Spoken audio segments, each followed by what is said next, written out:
Hello, Giants fans, and welcome to a new edition of the Valentine's Views podcast here on YouTube. Please like, share, and subscribe to support the channel. We've made it, Giants fans. We have reached another NFL season. Your New York Giants have a game on Sunday against the Washington Commanders, and thought we would go back to somebody who we talked to a few weeks ago to sort of preview the season and give us some thoughts on the 2025 Giants, and that's Matt Citak of Giants.com. Matt, thank you so much for hopping on. My pleasure. Thanks for having me back. Yeah, and we see from the shirt, which team which team you work for. So Worked and have been a fan my whole life. There is that. We didn't talk about that the last time. I grew up about 15 minutes away from Giant Stadium. My family's had season tickets going back 70 years now, so I've been bleeding blue my entire life. Oh wow, I did not know that. That is very cool. So a very, very cool thing to work for the team that you that you rooted for as a kid and still get to root for, but now from the inside.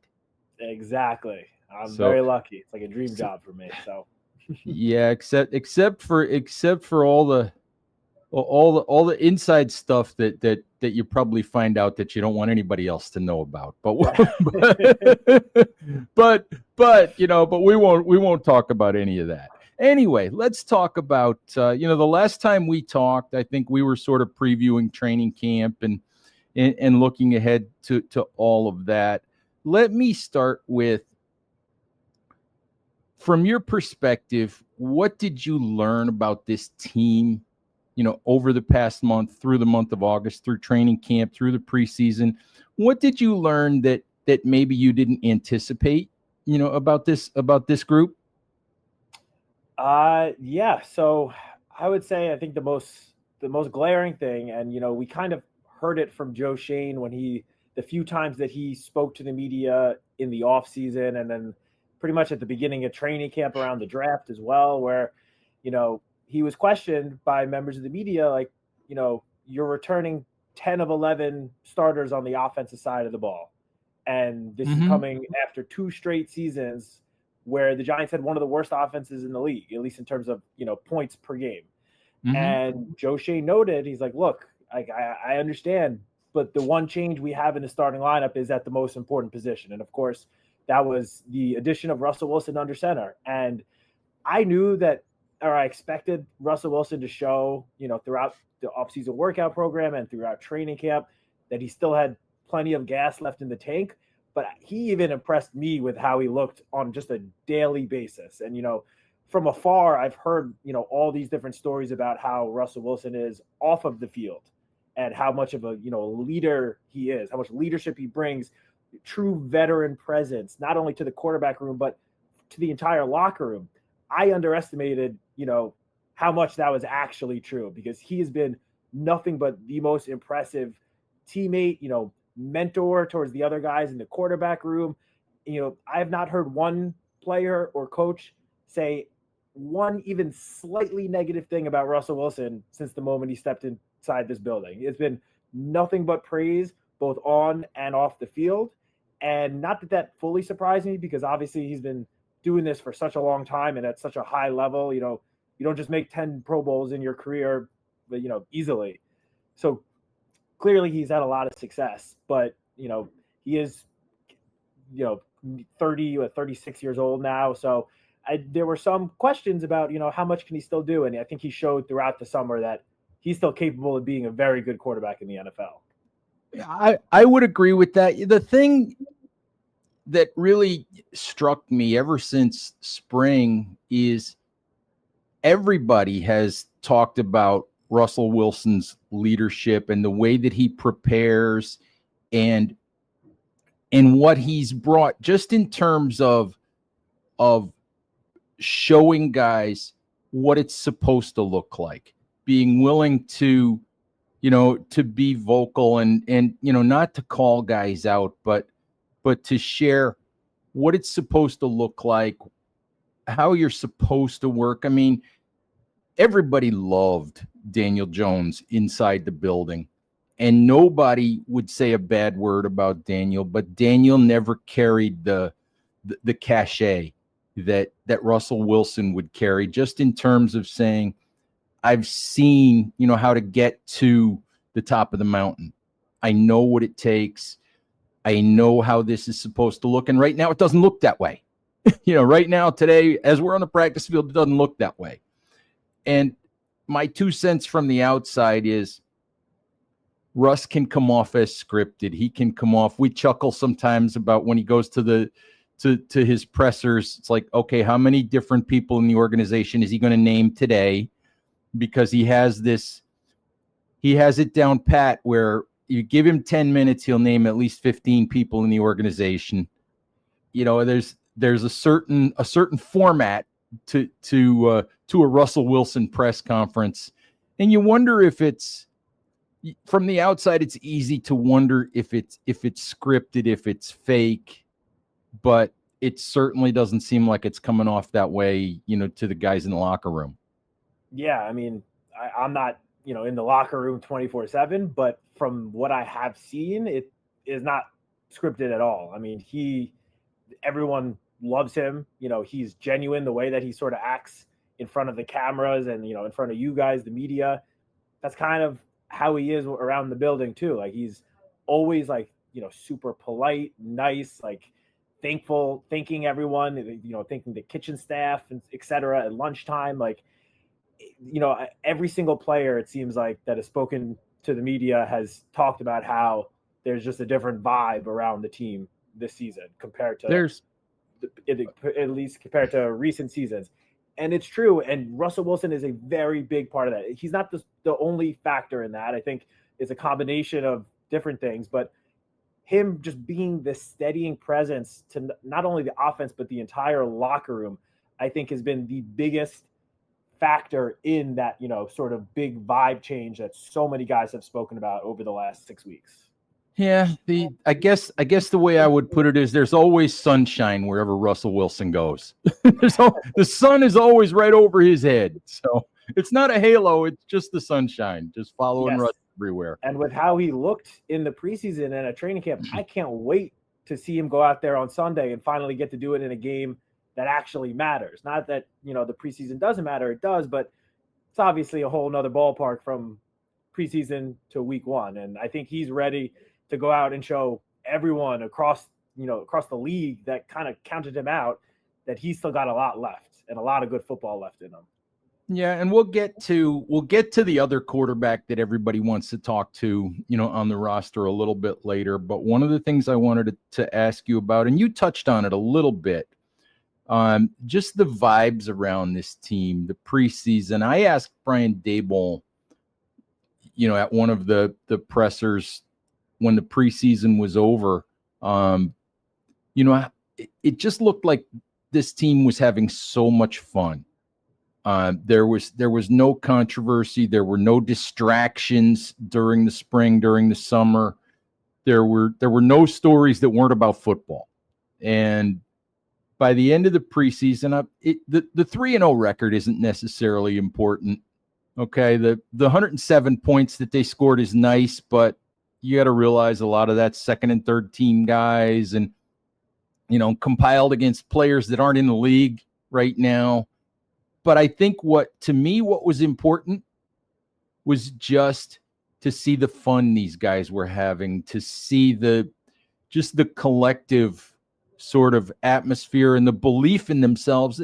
They were 3-14 a year ago, but they feel like they believe that they are a good football team, that should be competitive this year.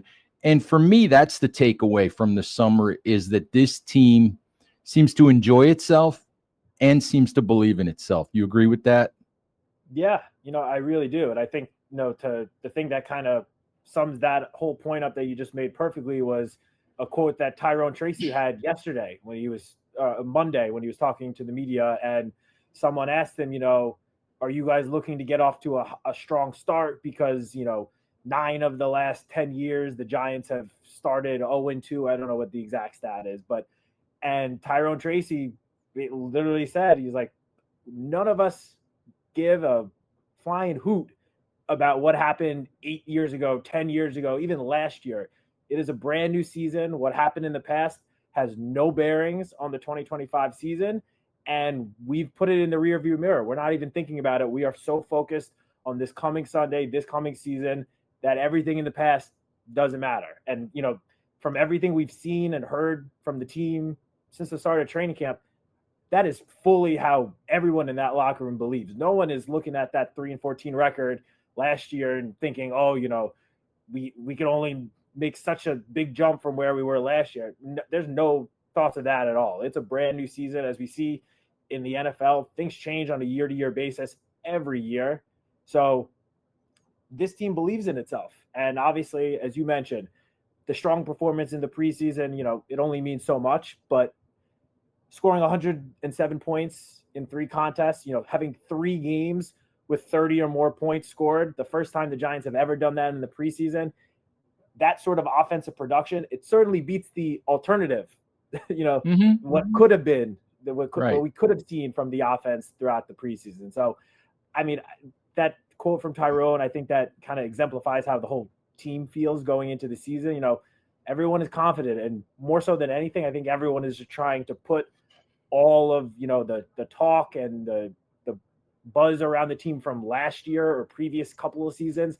They're looking to put that behind them and really establish how this 2025 team is its own team, and the past has no bearings on the success that this unit could have this season. Right.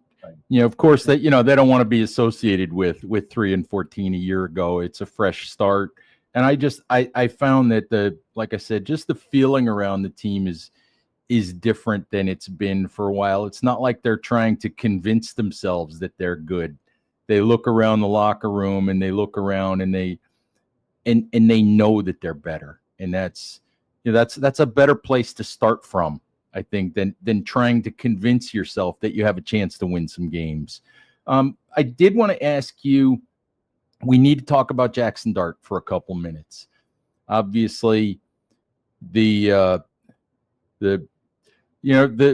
big story right now that has everybody all in an uproar is the depth chart that you guys put out that has Jackson Dart listed number 2 instead of number 3. And everybody wanted to know, is Dart going to be the backup, or is Jameis Winston going to be the backup and Dart be inactive? And I don't think the depth chart actually tells us, because, who knows what Brian Daboll's going to decide by Sunday morning. But what it does tell us is that our eyes didn't really deceive us this summer. Jackson Dart really was impressive. And was he, to your eyes, was he more impressive than you thought he might be?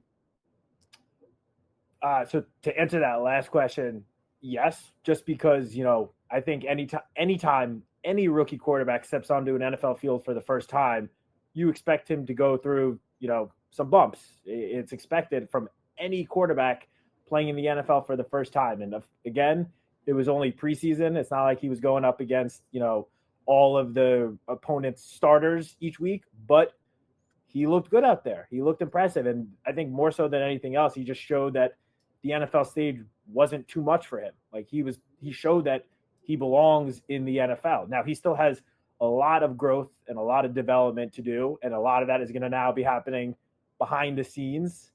I think it seems like he's on board with that. The coaching staff has a plan for him.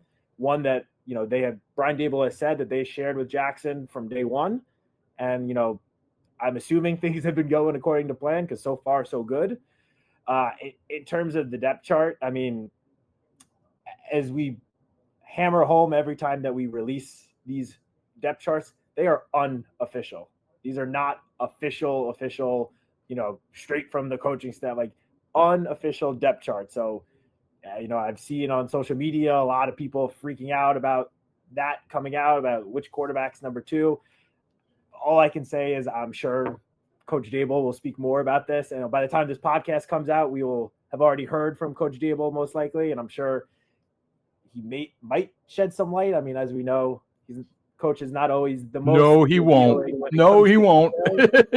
He won't. There's not much I can really add. I saw that about the same time everyone else did.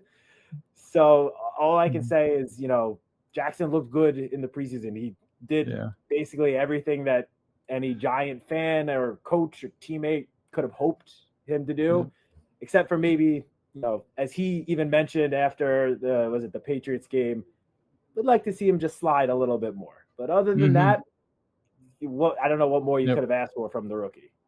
No, I'm sure Dabes will be asked on Wednesday, and I'm sure he'll be asked on Thursday, and I'm sure he'll be asked again on Friday. And every time he'll say, "You'll find out on Sunday." but that is the answer that we're going to get. So maybe we'll just stop asking. But there are people who will try. but that's okay, because it really doesn't matter until Sunday anyway. What I did want to ask you, though, in reference to quarterback, there's everybody's got a theory on quarterbacks and developing quarterbacks and why so many quarterbacks drafted early fail. And I'm of the belief that the better the Giants do this season, the better Russell Wilson plays, the more games the Giants win, the longer the Giants can keep Jackson Dart off the field in terms of, starting games and playing snaps that count.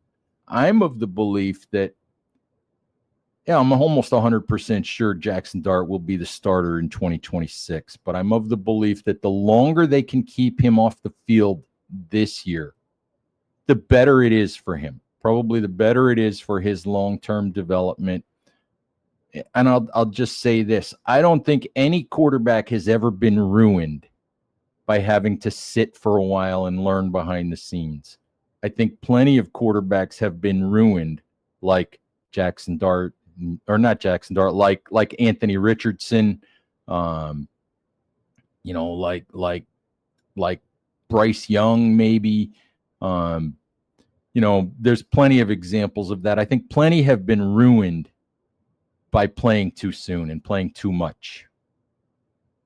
So I'm just curious how you feel about Dart, sitting for however long he has to sit. Yeah, I mean, as you mentioned, in an ideal world, I would say, I think everyone agrees, ideal world, Jackson Dart barely plays this season because Russell Wilson is playing so well and the Giants are winning games and in the playoff hunt. I mean, I think we'd all sign up for that. In terms of, when is a rookie quarterback supposed to take the field, I think it's different for every single guy. And I think coaches would tell you the same thing. Some guys show that they are ready to go out there immediately. Other guys show that they need some more time behind the scenes to grow and develop and, pick up the speed of the NFL and how things work, because it's obviously a very big change going from college football to the NFL. So I don't think there's, an exact right answer in terms of should a quarterback go out there as a rookie. It really differs. I mean, I think the coaching staff who are spending each and every day with Jackson Dart, they will have the best, tell and have the best knowledge as to when he might be ready to take the field for the first time. I mean, when you look at the head coach and the offensive coordinator for the Giants in the last, 7 years now, the two of them both went through very different rookie quarterback experiences. I'm talking about Brian Dable in 2018 with Josh Allen, who sat, I think it was the first half of the season, came in, wasn't, that great his rookie year, and then started to take a jump in year two. Then there's Patrick Mahomes, who Mike Kafka spent time with in Kansas City, who in 2017 sat the entire rookie year and then came in, played one meaningless game in week 18, started the next season, and immediately had one of the best quarterback seasons of all time. So Those are obviously two examples on one end of the success spectrum. But two very different experiences from the two guys that are running the offense in terms of when the rookie quarterback was ready to go out there. So honestly, I think the coaching staff has the best knowledge into the situation. They will know when he is ready. Mm-hmm. So I would say to, you know, the fans that are clamoring for Jackson Dart to be thrown out there immediately, I would say put some trust in the guys that are seeing, you know, all the quarterbacks play on a daily basis. They will know best. Come on, Matt. Fans trusting coaches, trusting GMs to make decisions that maybe they don't want made. Come on, Matt. Come on. You know better than that. But I do agree. I think that, as I said at the top of this particular topic, no quarterback has ever been ruined by having to wait his turn. A lot of quarterbacks have been ruined by getting their turn too early, by having the weight of an entire franchise placed on them when they weren't ready for it, and when their team wasn't ready to support them either. So no harm at all if Jackson Dart sits for a while. Maybe that might be that, as you said, that'll probably mean the Giants are winning games and in a playoff hunt, and there's nothing wrong with that. Nothing wrong with that at all. On the defensive side of the ball, has anything about Abdul Carter surprised you at all? No, honestly, because him, I mean, I going into the draft was very much hoping that the Giants would take Abdul Carter with the third pick, because it did not take long watching last year's college football season for me to realize just how special of a talent he was then. And from what we've seen, obviously in somewhat limited doses, I mean, there's only so much you can gain in practice when guys on the defense are not actually, you know, finishing sacks off, finishing tackles off.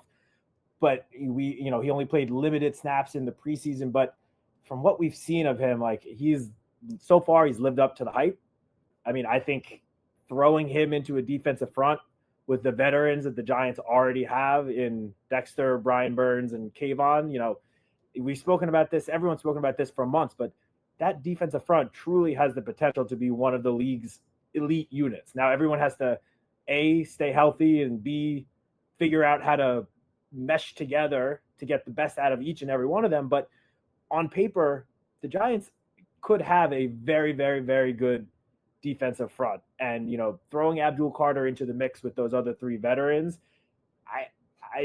it's difficult for me to think of how opposing offenses and offensive lines are going to come up with a game plan to just stop all four of those guys on a every snap basis, because all four of those guys, if you put them in a one-on-one matchup, they are more than capable of beating, you know, almost any offensive lineman in the league. So I have been very impressed with Abdul Carter. He might be the player I am most excited to see on Sunday, just because for the first time, I mean, in preseason too, but this is the first time in an actual game where he will get the opportunity to finish a sack off at the quarterback instead of practice when he has to pull up or just run right by the quarterback, because he's obviously not going to hit his own teammate. I cannot wait to see Abdul Carter take the field this Sunday. I assume he's got some celebrations in the bag ready to go too, but we'll find that out. So. But, you know, it's interesting. I remember Kayvon Thibodeau when Kayvon Thibodeau was a rookie, and Kayvon has this ability, maybe to his own detriment sometimes, of he'll always put numbers to his goals for the season. Most guys will deflect, and he'll say things like, I'm going to tell you every year I want Michael Strahan's sack record. And he came out, you know, his rookie year, and he said 1 or 2 sacks a game, 10 tackles a game. That ought to do it. I ought to be able to, you know, I ought to be able to do that. And of course, you know, you find out the NFL is not that easy. But I need to ask you this about Abdul Carter, because he made the mistake of telling the media maybe between the first and second preseason games, he showed up at a media scrum wearing a hoodie, and he wouldn't take the hood off. And he said, I'm not getting a haircut until I get a sack. He says, and I don't want anybody to see the hair right now. So So I just need to know. I just need to know, has he seen the if you have any intel on whether he's seen the barber or not. I do not have any intel on that. I've not noticed his hair, honestly. I hope it's, Sunday night he's able to go get a haircut then, or Monday morning first thing. But I don't. Yeah, that was the first time I had heard about that, when he said it to you guys as well. Yeah, he made the mistake of telling us that he wasn't going to do anything to his hair until he got a sack, and I wonder if he realized how long the preseason actually is and how little he was going to play. So yeah. So anyway, when you look at, just out of curiosity, there's been obviously the Commanders. You had the Terry McLaurin situation, and they've got some injuries heading into week one. The Cowboys had their own distraction with Micah Parsons, and now he's in Green Bay, which is a good thing. Just ask Jermaine Illuminor. That's a good thing. But how do you, just last thing for you really is, how do you see the division? I mean, we know that the Eagles are going to enter the season as the class of the division. How do you see the division, and just your thoughts on how competitive you think the Giants can be in it? Yeah. So, I mean, I think you gotta, as much as the Giants don't want to look at previous seasons, I mean, the last 2 seasons, the Giants have struggled against divisional opponents, even beyond the last 2 seasons. So I think going into this year, the Giants obviously have a much better team on paper than they had even last year. I don't think anyone would argue that. But on paper, doesn't really matter much once the games start. Doesn't matter at all, actually. So starting on Sunday, the Giants need to go out and prove, we've heard so much about closing the gap between the Giants and the rest of the division. Well, Sunday is the first chance to show that gap is truly getting closer.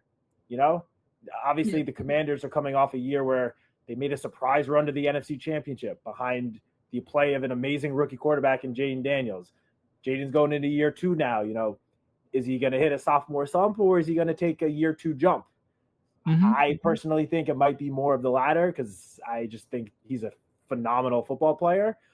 But the Giants have to go out and prove to, everyone, and to prove to themselves that all the changes they made in the offseason, all the good vibes that I've been feeling, that they actually have closed the gap, at least somewhat, with their division opponents. And, obviously, every team wants to start the season off strong across the NFL.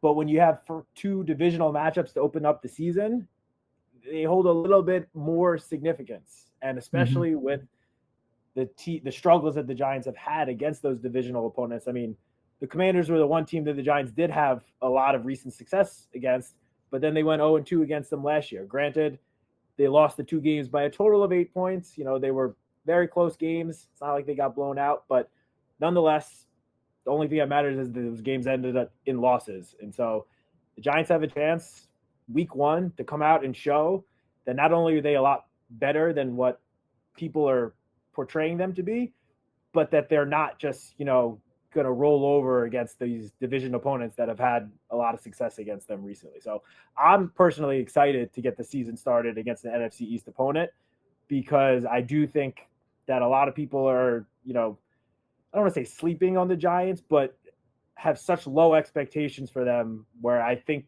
at the very least this team will exceed those low expectations.